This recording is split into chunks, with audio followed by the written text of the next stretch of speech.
All right, let's get started. Does anyone have any questions before we start? No? Okay. So today we're going to learn about two more probability distributions. We'll first review the binomial, and then we'll introduce two more. And at the same time, we'll use R, or I'll show you some code from R that you can use in R to calculate probabilities in all different types of ways. So I thought I would start by first putting up the formula that we derived for one particular example on Wednesday for the binomial distribution. So the key thing with a binomial is that you've got these trials where each trial winds up as a success or a failure. And one trial after the other are independent of each other. That's really key. And the chance of success on any one trial is the same. So the chance stays the same, doesn't change from one trial to the next, and the trials are independent. And when you have that, if you're counting up the number of successes and want to know the probability of a certain number of successes in the probability of K successes in N trials, where in each trial they are independent and have a probability P of success, there's a nice rule for computing those probabilities. So this distribution has a name, therefore. It's called the binomial distribution. And here's the formula. The probability of K successes is N choose K, P to the K, 1 minus P to the N minus K. So 1 minus P is a chance of failure. And we went over what the N choose K was on Wednesday. So oftentimes in statistics, your job will be to recognize that there's an underlying probability distribution here, and there'll be a way for you to easily compute the probability of something happening. So I thought I would start with a simple example where it's really easy to identify these different components, and we would see how R can help you in computing these chances.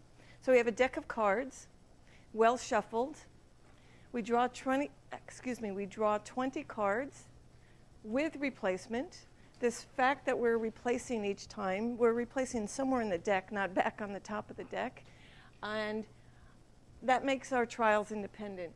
We're interested in the number of hearts. So a success in this case is whether you draw a card that belongs to the suit hearts.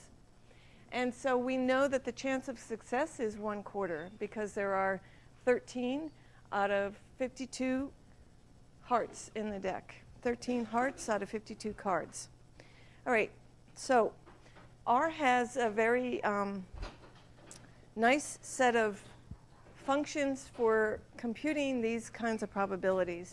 So we might be interested in, well, what's the chance of getting 9 hearts? So before we even get there, this is what I'm calling the probability mass function.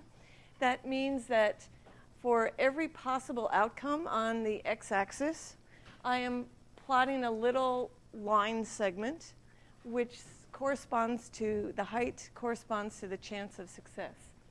And you see that this is using your things that you know about looking at distributions from real data. You can transfer some of that understanding to probability mass functions.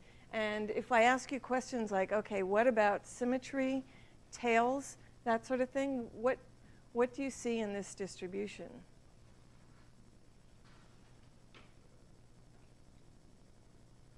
Is it symmetric? No. I see someone shaking their head no. Does it have a long left tail? No, it has a long right tail. And if you had to guess, where do you think or maybe you don't even need to guess, maybe you know already, what's the balance point of, if I had to find the balance point for this probability mass function? Where would you locate that balance point?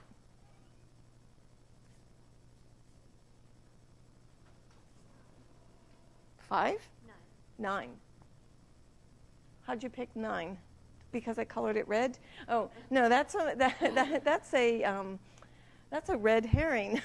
That's just there to answer a different question. So it has nothing to do with 9. And that probably isn't the balance point, right? Because it's way out towards the right side, and there's a lot of mass to the left. So where do you think the balance point is? 6? Anybody else? 7? I heard someone say a different number. So let me ask the question differently. If I were to deal 20 cards from the deck each time replacing, and there's a chance of 1/4 on any one card for it to be a heart, how many hearts would you expect to see? 5. That's the balance point, is 5. All right. All right, so what's the chance of 9 hearts? You know that's got to be pretty small.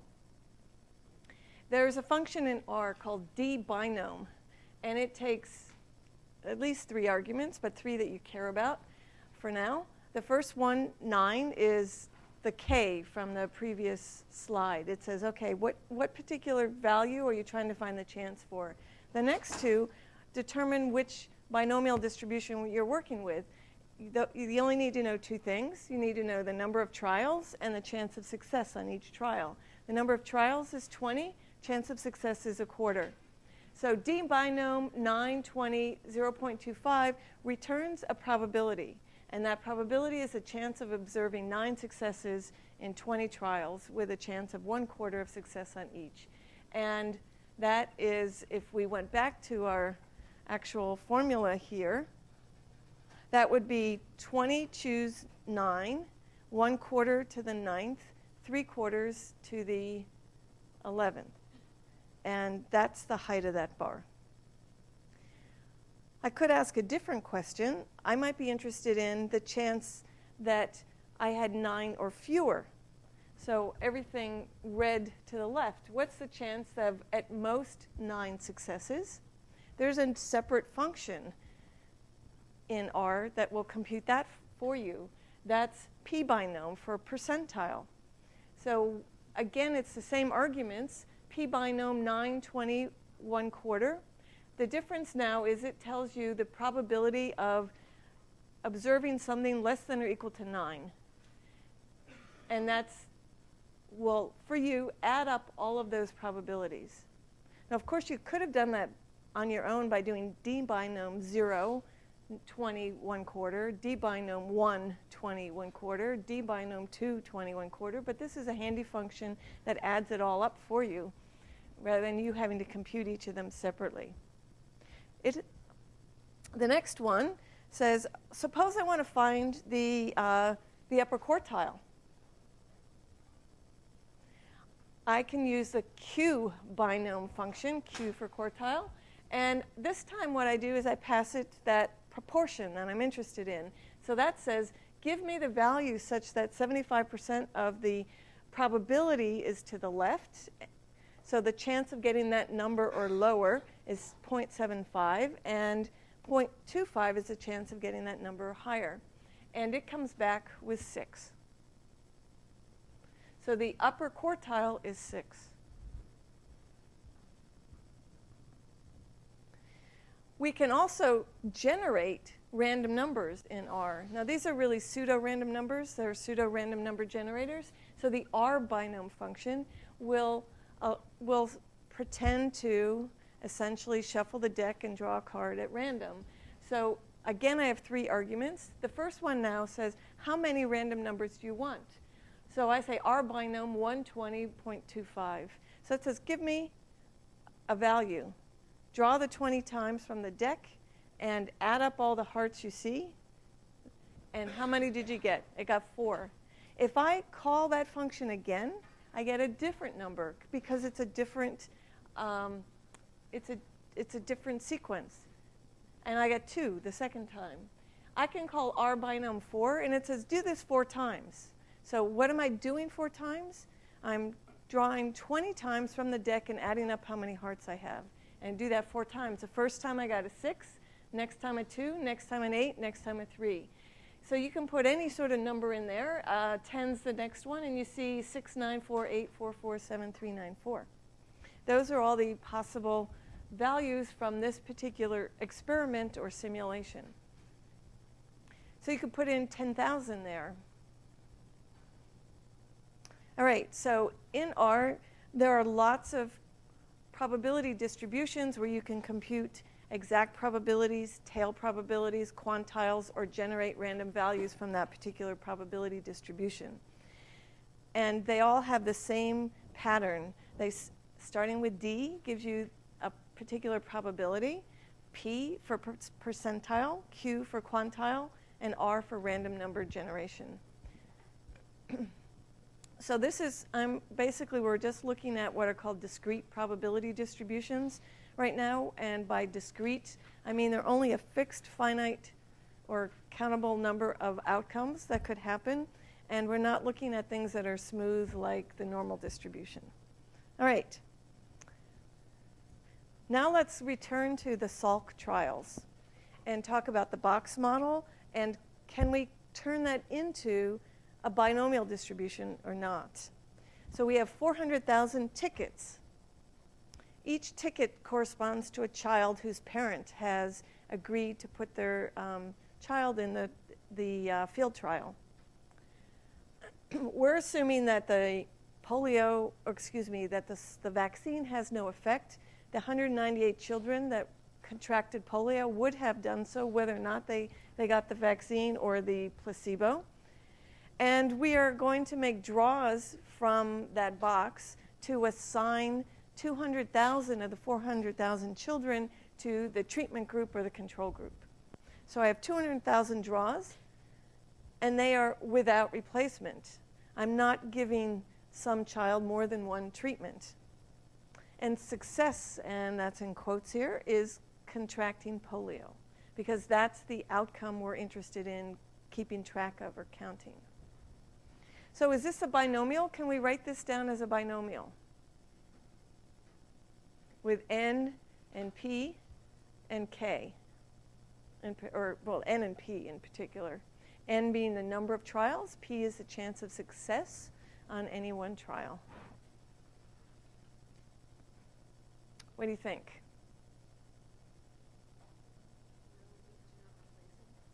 I am not replacing, that's right. Therefore, it's not a binomial. That's right. It's a different kind of distribution. It's the hypergeometric distribution. And we're going to go and work with one that's really simple. But first, to convince you all, if you're not already convinced, that it's not a binomial. We could compute the probability that the 10th draw from that box is a 1, conditional on the fact that the first 9 were all 1s. Now, if it were drawing with replacement, that would not change at all. And what would that probability be? The probability that the 10th draw from that box is a 1, given the first 9 were all 1s.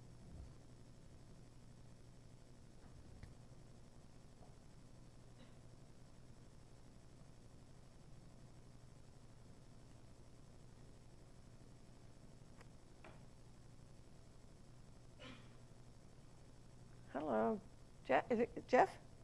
What's the probability if I replaced?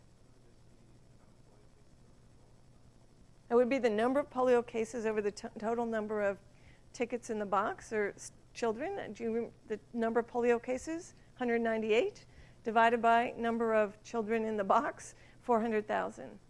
This time, though, we're not replacing. So you know that you've picked out 9 of those 198 cases. So there are 189 left. And you also know you've picked out 9 tickets altogether, so there are 399,991 left. How far away do you think that is from 198 over 400,000?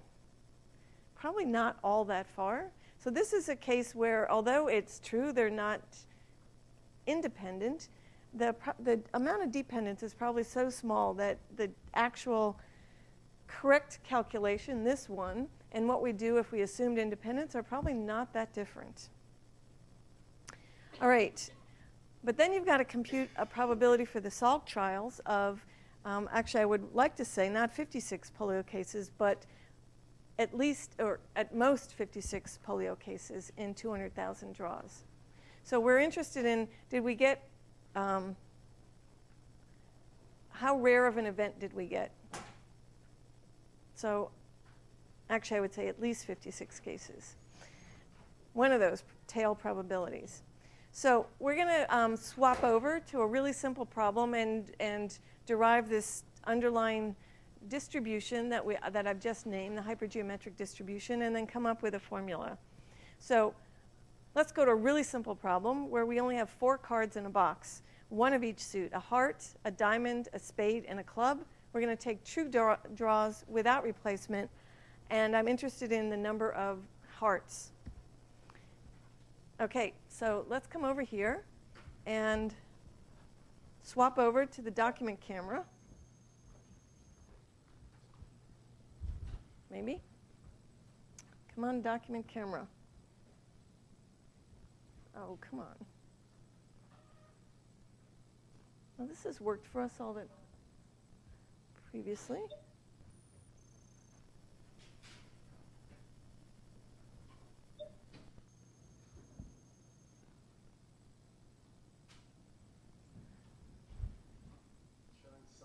It's showing some.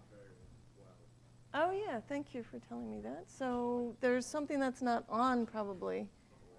The light. Let's see. Lamp. Did that help? Yes, there we go. All right.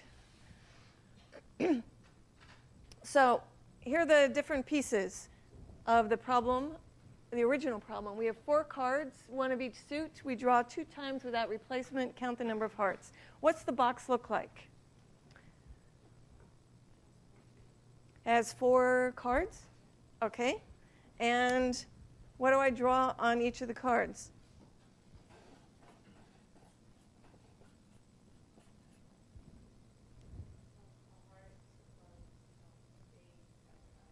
I could do that, and that would be staying in alignment with the way the problem's written. But I want to actually go to sort of what I'm interested in as the outcome. Yes? Why 3 zeros and a 1?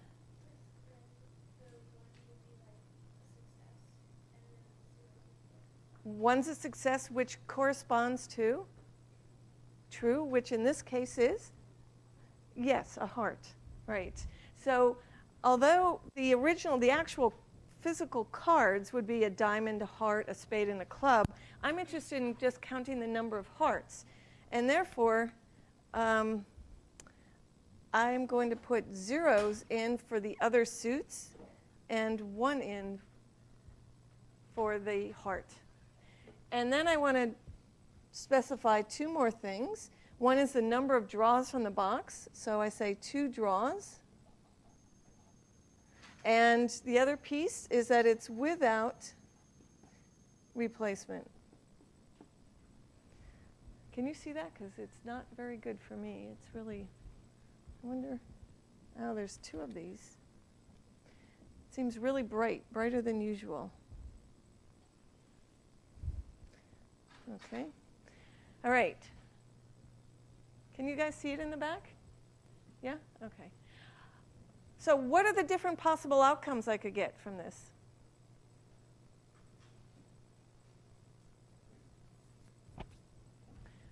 Well, I'll say it's 0, 1, or 2. And I'm interested in the probability of 0, the probability of 1, and the probability of 2. So what's the probability of 2? Very good. There's no way you can draw 2 1s from that box because there's only 1 in there and you're drawing without replacement. Okay. What's the probability of 2 zeros? Excuse me, what's the probability of 0? What's that? 0.75? What do you think? No? I've got one thing, 0.75. Yeah? 1/2? I've got a half? 1/2? 1? No, no. Why would it be 1/2? So why is it 1/2? So, in order to draw 0 the first time, right, because we're drawing 2 cards, there's 75% chance. Right, that's where the that 3/4 is coming second from. time, there's 2 out of 3. Mm-hmm. Because the other one's gone, so you multiply the probability.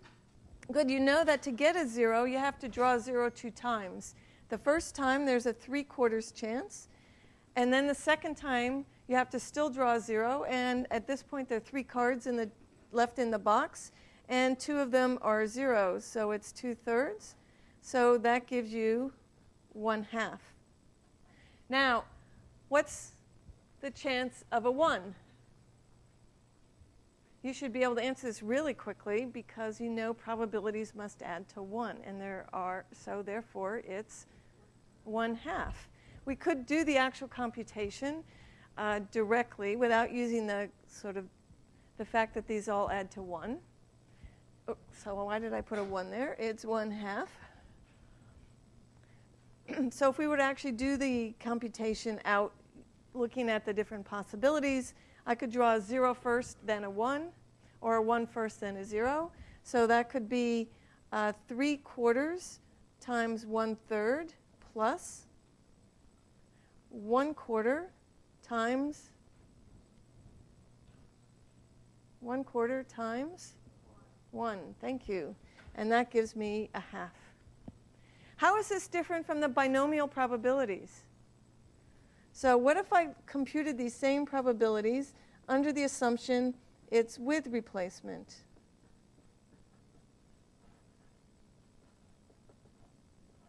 So binomial with 2 trials, and chance of success on any one trial is 1/4. What's the chance of 2 now? What's the chance of 2? 1/16? What's the chance of 0? I heard you. 9/16? So what's the chance of 1? It's really, again, we know it adds to 1, so it's 6/16. If we did the actual formula, it would be 2 choose 1, 1/4 to the 1, 3/4 to the 1.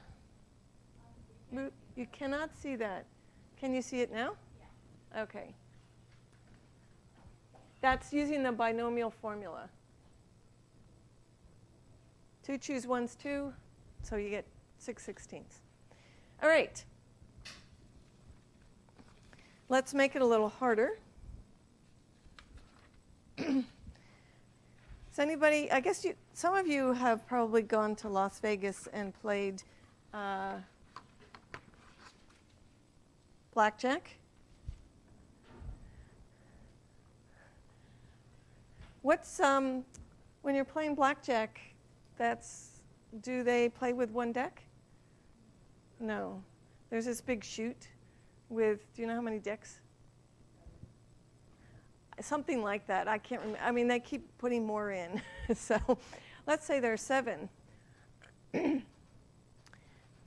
Suppose we're still interested in just 2 draws, but now from one of those chutes where they do the have you seen that they can shuffle the deck? You just put the decks in and they shuffle, and then they just, what's that? They just do a swipe and the card comes out. So now we have 7 decks of cards, and I'm still interested in the chance of getting 2 hearts. What do I put in my box?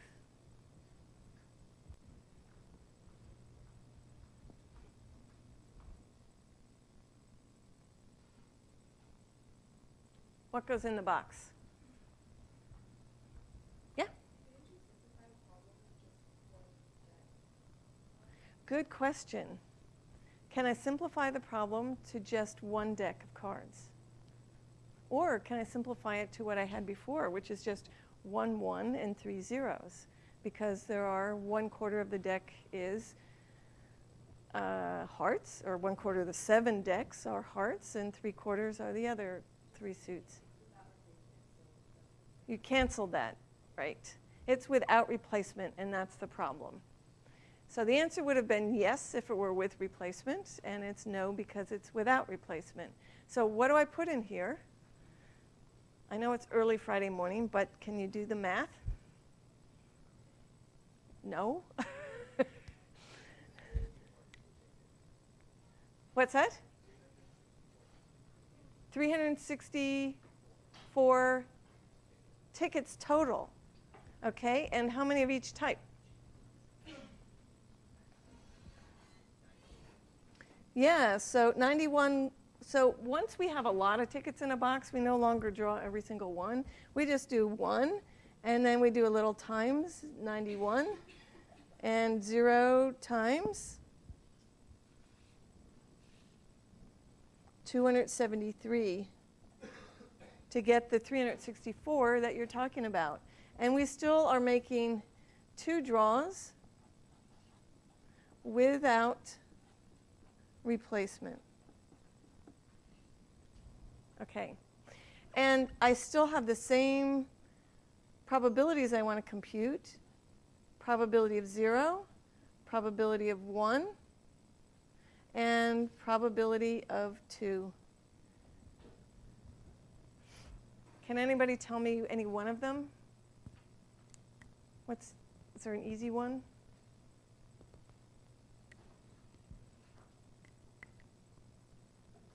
What's the probability of getting 2? Meaning both cards are hearts, 1 followed by a 1.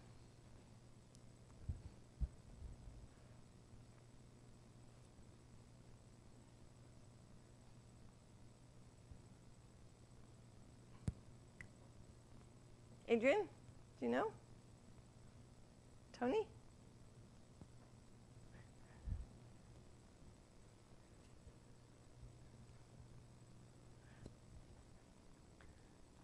Yes.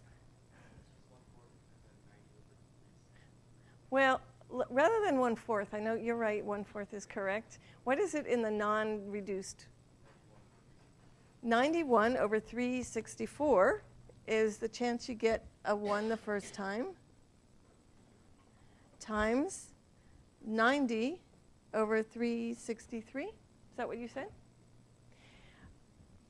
By a similar calculation, zeros would be 273 over 364 times 90, oops, not 90, 272 over 363. And now the chance of a 1 would be 91 over 364 times 273 over 363 plus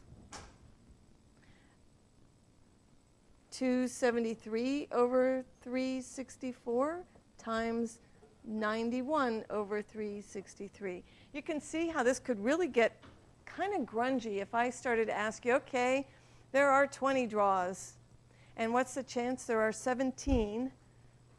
The sum is 17. There's 17 hearts. It gets to be kind of a lot of work. Fortunately, you can sort of see here is essentially we're looking at numbers of ways of picking red cards versus hearts versus non-hearts from the deck.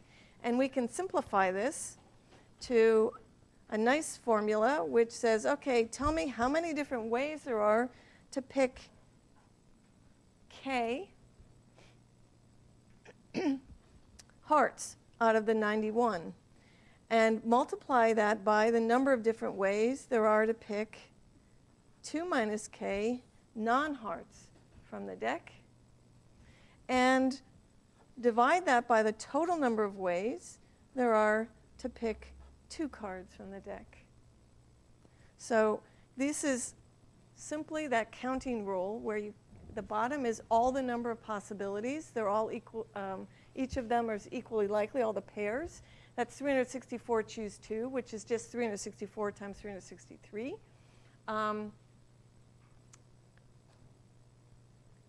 Over 2. And then the number of ways on the top. So this generalizes to a formula for the hypergeometric distribution. And I think the easiest thing for me is to just toss it up there for you to take a look at. All right. Here it is. Now we have what we're calling good things or successes or whatever, and we've got, in general, N1 of them.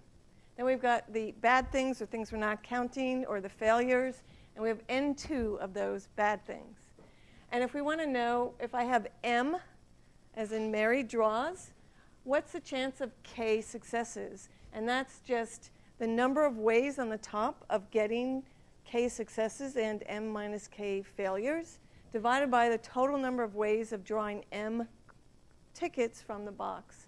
And so it's N1 choose K times N2 choose M minus K, divided by N1 plus N2 choose M. Those probabilities, when you try to do any kind of calculations, get to be really messy to do with a calculator or by hand.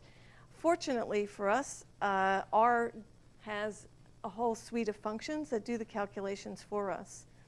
And that's called the hyper. P hyper, D hyper, Q hyper, R hyper. R can compute those probabilities for you. So if I wanted to do, I'm missing one. It should, under the first one, if I want to know what's the, let's back up and go refresh our memory about, we looked at the 4 cards, and then we looked at 7 decks of cards, and now we're going to go back to the Salk trials, where we had 400,000 tickets in the box, 198 were marked polio or good cards, and 399,802 were marked bad cards, and we're drawing 200,000 with replacement, without replacement, excuse me. And I observed 56. So I could ask, what's the chance of exactly 56? And right below that, it should be D, hyper, 56, comma, 198, comma, 399,802, comma, 200,000. So I need to know a little bit more information here than before. I need to know how many of one type, how many of the other type, and how many draws. Then I could also ask, well, what's the chance of 56 or fewer? And that would be the P hyper. And you could also say, what's the chance of more than 56, or 56 or more? And there is an extra argument to P hyper, which is lower dot tail equals true or false. And that can do the, rather than the lower tail, it can do the upper tail. And just so you know, the equivalent problem for the binomial, if we were to put them back, would be a P binom 56, 200,000, and then the probability on the very first trial, which is 198 over 400,000. So we might ask ourselves, well, how far apart are those two probabilities?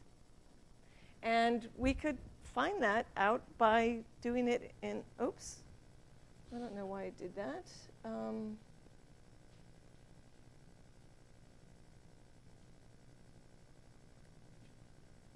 Oh, it's because I didn't compute the probabilities. Let's go to R and compute the probabilities.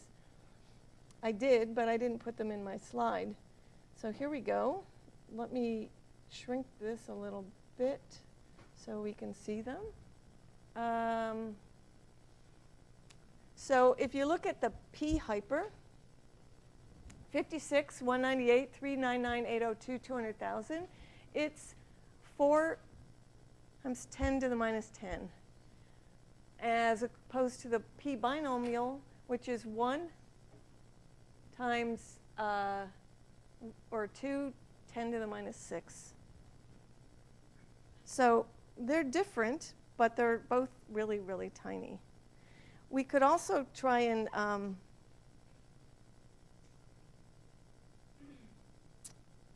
right, so I want to show you I want to show you one other probability distribution, which doesn't quite fit into the box model.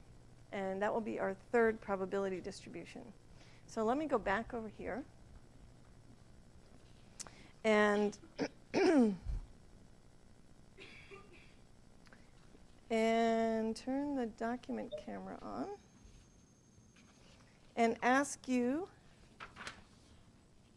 about this question.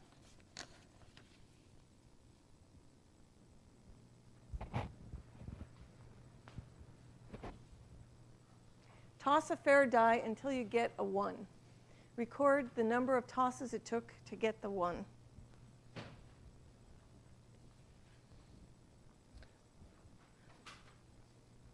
You could kind of fit it into the box model, but it's a little different than our typical box model.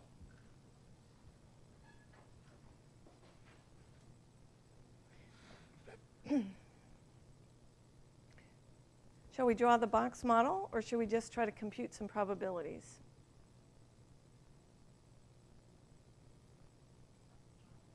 Box model, all right. What do I put in the box?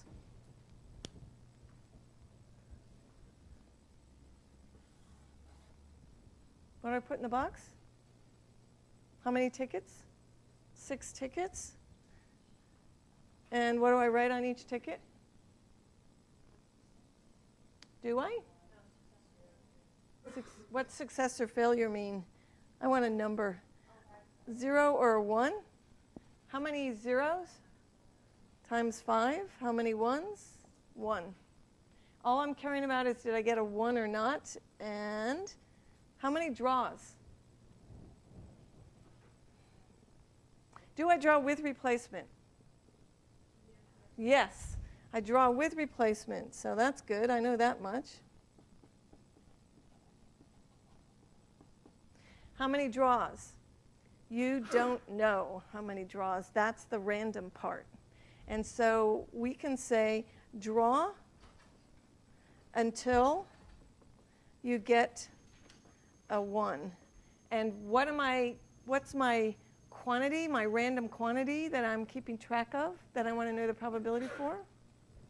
It's the number of draws is now the thing that's random.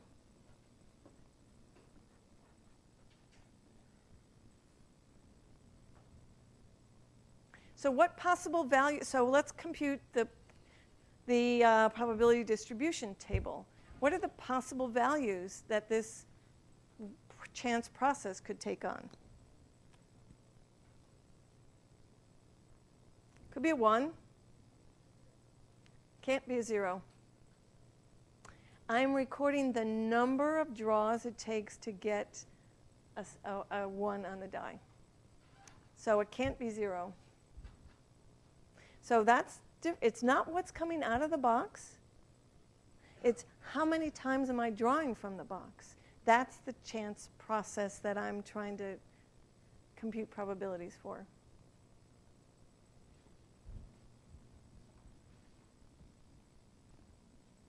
Well, let's start with P of 1. What's the chance it only takes 1 draw for me to get a 1? Good, 1/6.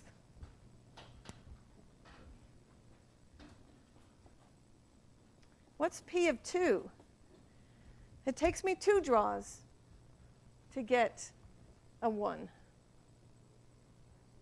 1/6 squared? Is that what somebody said? No? What? 5 over 6 times 1 over 6. Why?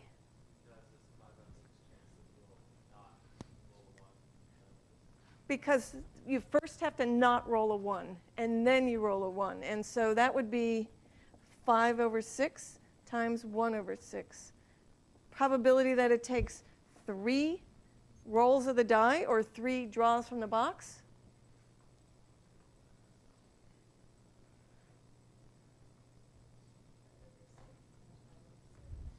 5 over 6 times 5 over 6 times 1 over 6, or 5 over 6 squared times 1 over 6.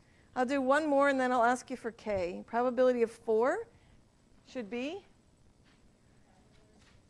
5 over 6, I heard that, cubed times 1 over 6. All right, are we ready to go to P of k? The probability that it takes k draws.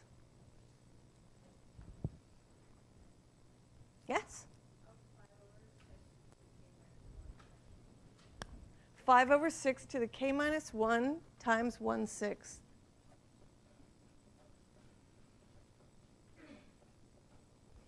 What's really interesting about this probability distribution?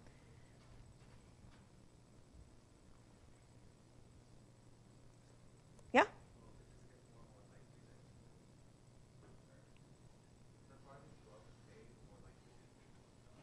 Until?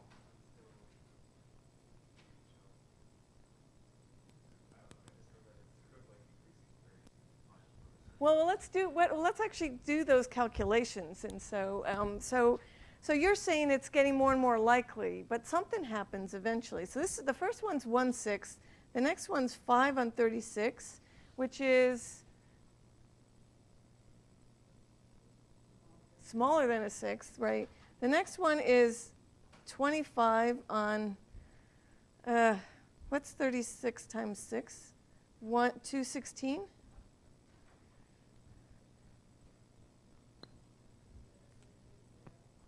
So are they getting more likely or less likely? Right, because you're multiplying by 5/6, then another 5/6, right? Okay, and what values do I compute this probability for? K equals 0? Yes, no? No. K equals 1, 2, 3, 4, 5. Can I stop at any point? No. So this is still a discrete probability distribution, but it's a probability distribution that can take on an infinite number of possible values. Like that.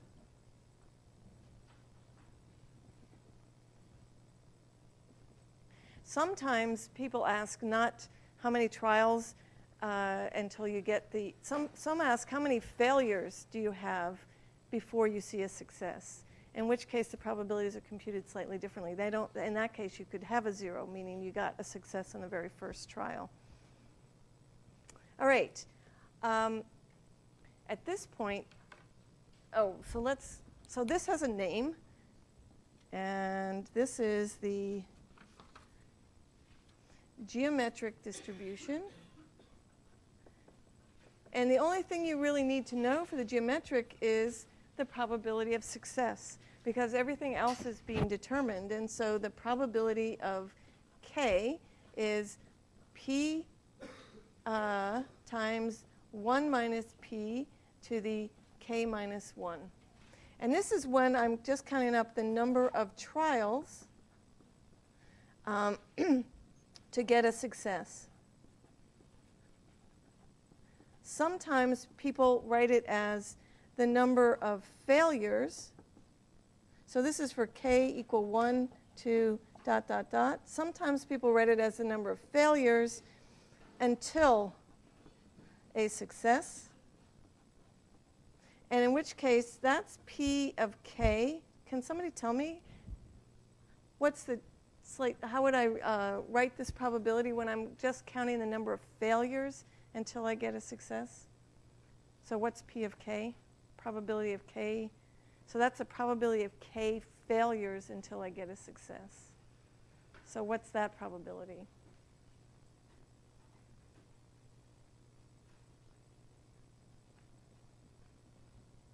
See, there's slight difference. One is how many trials do I need to get a success? So it's k trials, so you know the last one's is success and the first k minus 1 are failures. Now this one's saying, what's the chance I have k failures before I get a success? So what's that chance? You guys, it's like, I feel like I'm in the dentist office pulling teeth here. What is it? I know some of you know. Instead of having,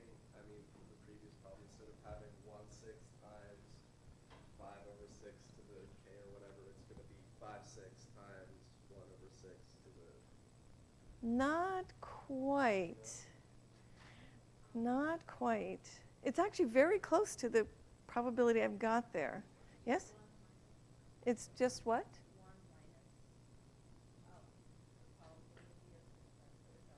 Nope, it's not that either. What do you think?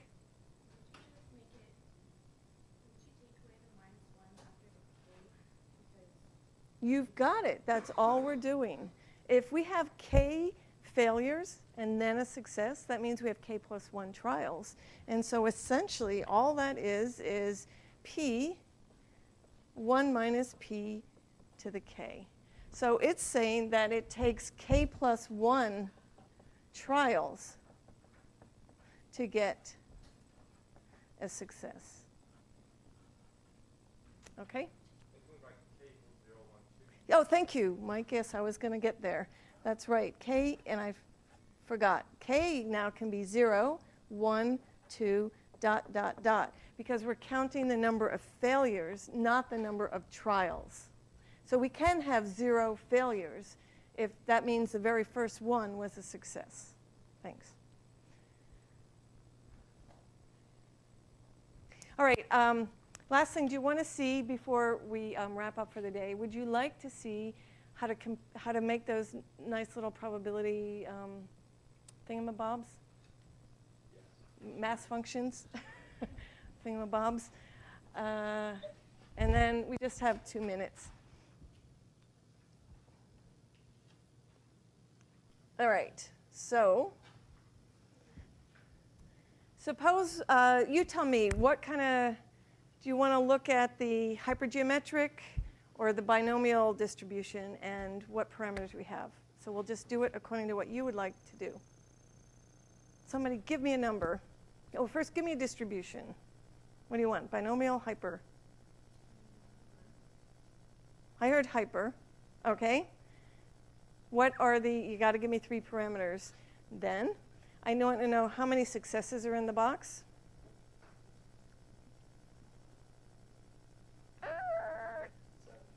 7 successes in the box, okay? So I could say N1 equals 7. How many failures are in the box? 4. Oh, let's make it bigger so that we can draw more things from the box. Let's do 12. And how many draws from the box? Let's do 4 draws from the box. Okay? So then I can say D hyper of 0, comma, N1, N2, and M.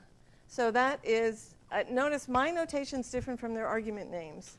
So, and it comes back saying it's 0.127, whatever. I can do D hyper, that's a chance of no successes. Here's the chance of 1 success. Here's the chance of 2 successes. And I could ask, what's the chance of 5 successes, and it says 0 because why?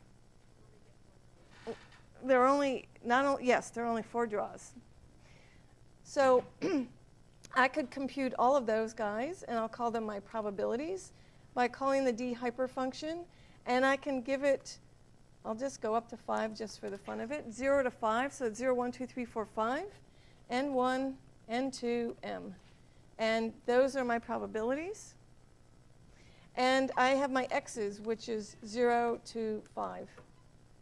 Then I could say, okay, I want to plot my x's against my probabilities, my p's, and I want a different kind of plot this time. It's called H, for histogram-like. And I want my bars to be thick enough, for me to see them. And I'm going to put a label on it that says chance, and I'm going to put a title on it that says what distribution it is. So I'll say hypergeometric 7, 12, 4. And somewhere in here, there it is. It's not a very interesting distribution. Okay, guys, but that's how you do it. That page? Question, yes? It means histogram-like, so it's producing these little bars instead of, right. Histogram-like. Have a good weekend.